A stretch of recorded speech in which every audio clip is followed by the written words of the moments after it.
guys, you touch, you can go. Wow, itu antara amaran ya daripada YB Fadlina Siddiq sebagai Menteri Kementerian Pendidikan Malaysia. Kenapa sahabat semua? Ya, YB Fadlina memberikan alasan amaran ya, amaran yang begitu tegas, amaran yang begitu padu mantap ini ya, khususnya kepada penjawat awam yang berada di sekolah dan sebagainya, khususnya yang terlibat dalam pendidikan.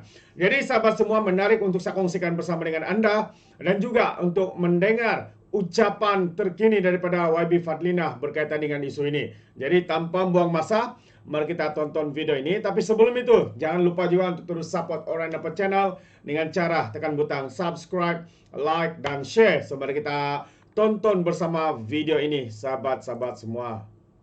Kalian, majlis diteruskan lagi dengan menjemput Yang Berhormat Fadlina Siddiq, Menteri Pendidikan, untuk memberikan ucapan amanat. Dengan segala hormatnya, dipersilakan. Bismillahirrahmanirrahim. Wabihi nasta'in. Wassalatu wassalamu ala rasulillahil karim wa ala alihi wa sahbihi ajma'in. Raditu billahi rabba wa bil islami dina wa bi muhammadin nabiyya wa rasula. Assalamualaikum warahmatullahi wabarakatuh. Salam sejahtera dan salam Malaysia Madani. Ramadan Karim. Yang saya kasihi saudara pengerusi majlis, yang berhormat Datuk Seri Wan Azizah Wan Ismail, yang amat berhormat sahabat saya Datuk Seri Amiruddin Syari, Menteri Besar Selangor, juga merangkap Exco Pendidikan Negeri Selangor. Yang saya kasihi jiran saya di Parlimen, kalau dia naik angin, saya naik angin 2 kali. Yang berhormat Datuk Seri Azalina Osman, Menteri di Jabatan Perdana Menteri, Datuk Setiausaha Kerajaan Negeri, sahabat saya YB Anfal, saya nampak YB Juasih pun ada, Dev kehormat, para narasumber yang telah pun mengisi program kita daripada pagi tadi. Jadi kita berikan tepukan untuk semua penyampai dan para narasumber kita pada hari ini yang saya percaya telah pun memberikan sesi yang cukup bermakna kepada kita sehingga kini. Guru-guru yang saya kasih sekalian dan juga tuan-tuan dan puan-puan yang dihormati. Tuan-tuan dan puan-puan, saya ingin mulakan barangkali ucapan pada pagi ini dengan sedikit trivia. Trivia yang pertama, di dalam jemaah menteri Kerajaan Madani ni, tuan-tuan dan puan-puan, ada 5 menteri wanita. Semuanya garang. Tak ada ampun. Tapi apa yang menyebabkan kerajaan pada hari ini cukup komited kepada isu perlindungan kanak-kanak ini adalah kerana 5 orang ini tak pernah undur daripada mempertahankan isu-isu ini di dalam mesyuarat jemaah menteri. Saya nak bagi jaminan kepada tuan-tuan dan puan-puan, selagi kami berlima ini ada, isu wanita dan kanak-kanak akan terus dijamin di bawah kerajaan Madani. Jadi komitmennya adalah pada hari ini, tuan-tuan dan puan-puan, dapat dilihat. Ini baru 2 kementerian, baru saya dan juga Datuk Seri Azalina. Belum campur 5 orang, lagi 3 orang lagi. Dan itu pun kita sudah ada program-program bersama dengan Datuk Seri dan Sri Syukri di bawah kementerian beliau, dan program-program lain bersama dengan Dr. Yang Berhormat Dr. Zaliha. Jadi 5 kami ini akan memberikan komitmen sepenuhnya untuk isu khususnya terkait rapat dengan perlindungan kanak-kanak. Trivia yang kedua, tuan-tuan dan puan-puan, adalah ini adalah sesi ataupun pertemuan yang sangat penting. 20 tahun yang lalu, saya mendambakan sesi ini ketika saya hanyalah aktivis bilis yang juga sama-sama ketika itu dengan rakan-rakan yang lain untuk memperjuangkan isu dan kanak-kanak. Dan saya berimpian ketika itu, dan selalu sebut pada rakan-rakan, alangkah indahnya kalau kita dapat adakan satu convention bersama dengan para pendidik yang pastinya akan menggegarkan Malaysia kerana komitmen mereka yang tekad rapat dengan perlindungan kanak-kanak. Dan alhamdulillah, hari ini saya rasa sangat bahagia, tuan-tuan dan puan-puan. Walaupun Cikgu Rahim kata dia nak bersara, tapi saya tak bagi dia bersara dengan mudah. Kerana banyak lagi kerja yang beliau perlu laksanakan sebelum beliau bersara. Termasuk penataran, termasuk memberikan semua latihan-latihan kepada guru-guru, khususnya guru-guru bimbingan dan kaunseling yang akan menjadi barisan hadapan kita dalam isu-isu yang terkait dengan perlindungan kanak-kanak. Tuan-tuan dan puan-puan, 7 atau 8 tahun yang lalu saya diterbangkan, lebih kurang seminggu sebelum Ramadan, lebih kurang suasananya begini. Saya diterbangkan ke Sarawak untuk menangani satu kes gangguan seksual terhadap 20 orang kanak-kanak lelaki. Peristiwa itu memberikan impak yang cukup besar kepada saya dan rakan-rakan aktivis ketika itu, kerana kami tidak lagi hanya melindungi kanak-kanak perempuan tetapi juga terpaksa memikirkan bagaimana kita nak melindungi kanak-kanak lelaki ketika ini. Kemudian selepas itu, saya berhadapan dengan satu kes yang paling menyayat hati apabila melibatkan kanak-kanak di institusi agama. Apa kanak-kanak ni beritahu saya ketika saya bertanya, kenapa tak bagi tahu kamu diganggu oleh ustaz kamu? Kanak-kanak ini beritahu saya, tuan-tuan dan puan-puan, ketika itu kita tak ada YB lagi lah, makcik lah dipanggil. Macam mana saya nak beritahu makcik? Ustaz cakap dengan saya, kalau bagi tahu pada orang lain apa yang ustaz lakukan kepada kamu, ilmu kamu tak berkat. Kamu kena jaga aib ustaz. Sebab ustaz yang bagi kamu ilmu. Baik. Kisah yang ketiga. Saya dan rakan-rakan aktivis pernah mengerjakan ataupun pernah menguruskan sebuah rumah perlindungan kanak-kanak hamil luar nikah. Saya dah ada 200 orang cucu. Tetapi paling menyayat hati ketika sebelum saya menang pilihan raya, mengendalikan sebuah kes seorang kanak-kanak berumur 12 tahun hamil kerana insest, sumbang mahram. Ketika di labor room, kami menemani beliau di labor room, kita ni tuan-tuan dan puan-puan dah merasa mengharungi proses kehamilan dan bersalin, 6 anak pula tu. Jadi tengok dia di labor room tu, kita ni dah merambu-rambu air mata. Dia tak ada apa. Nangis setitik pun tidak. Contraction ada. Menangis langsung. Kita ni dah, sallallahu abang, tolong. Kita minta laki kita tolong selawatkan sekali. Keluar baby, kita letak baby atas dada. Tak ada perasaan langsung. Tapi kami ni dah merambu air mata. Maknanya apa, tuan-tuan dan puan-puan? Dia tak tahu pun apa yang terjadi pada diri dia. Dia tak tahu apa proses yang sedang dia lalui.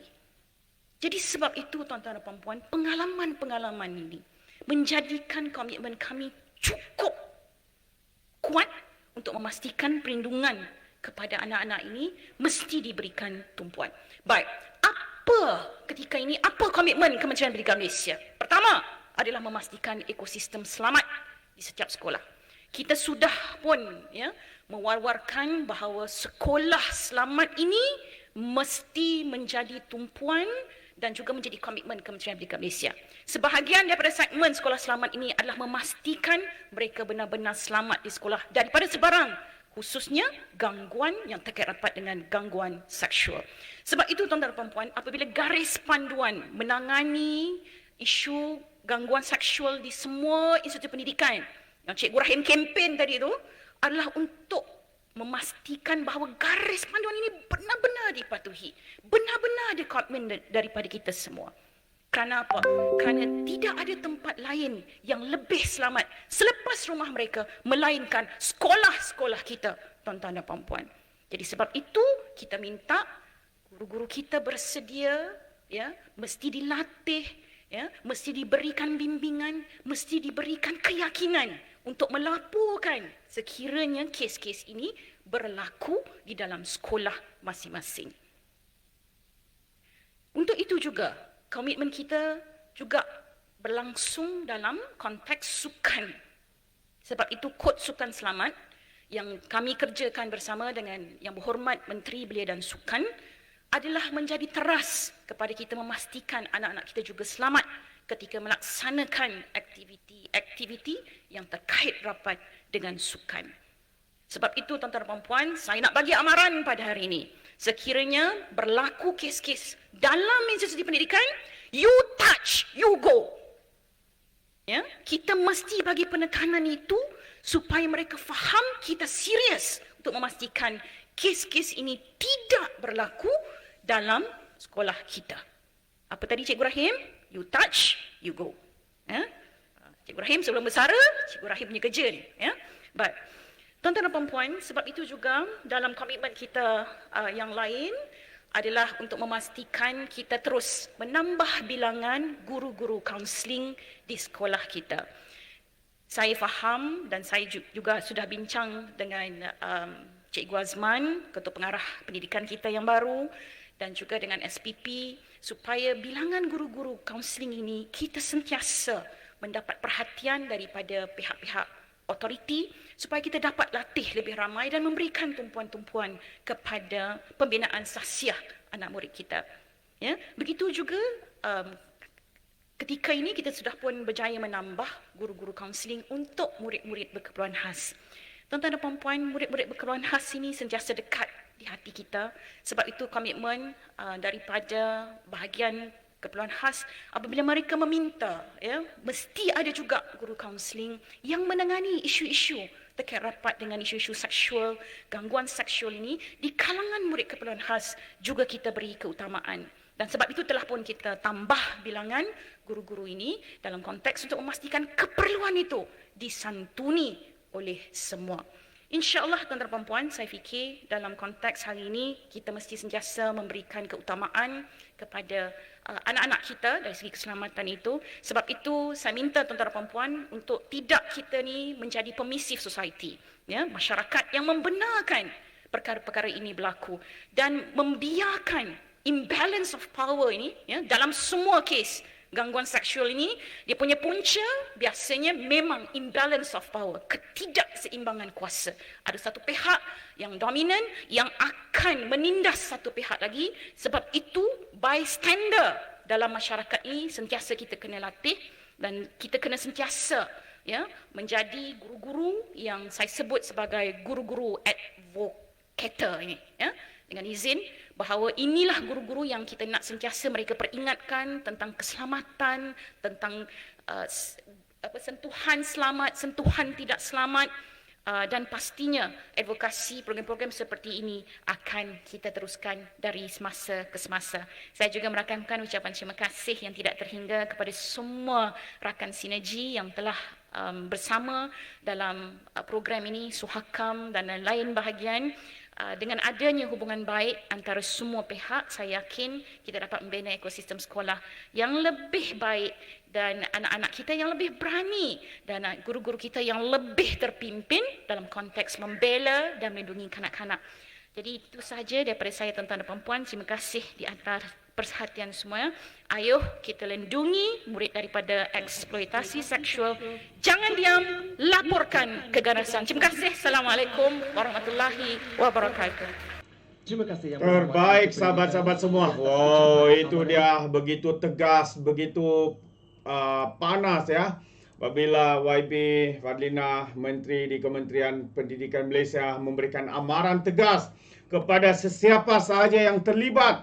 You touch, you can go. You touch, you go. Itu antara amaran yang diberikan. Ya, sahabat semua, ini adalah berkaitan dengan gangguan seksual kepada pelajar-pelajar di sekolah. Ya, tidak kira di sekolah, sama ada pelajar lelaki ataupun pelajar wanita, sahabat semua. Ya, perkara ini harus menjadi keutamaan, ya, kementerian, guru-guru, ya, untuk melindungi pelajar-pelajar ini. Bukannya mengambil kesempatan seperti mana yang pernah dinyatakan oleh dalam kenyataan YB Fadlina seperti tadi, seorang ustaz yang mengambil kesempatan kepada seorang pelajar laki-laki. Sahabat semua, ini adalah satu perkara yang amat tidak boleh diterima pakai. Bagaimana seorang bergelar ustaz boleh melakukan perkara yang tidak berperi kemanusiaan ini. Itu pandangan dan juga tambahan daripada saya. Bagaimana dengan anda sahabat semua? Adakah anda setuju atau tidak? Anda boleh berikan komen pandangan dalam ruangan komen. Jadi terima kasih, izinkan saya untuk mengundurkan diri. Dan seperti biasa, peribahasa mengatakan, tapapun kangkap, 2 ton keinginan. Dalam bahasa Melayunya, tumbuk dada, tanya selera. Sekian saya daripada Orang Dapat Channel. Kita berjumpa lagi. Bye-bye.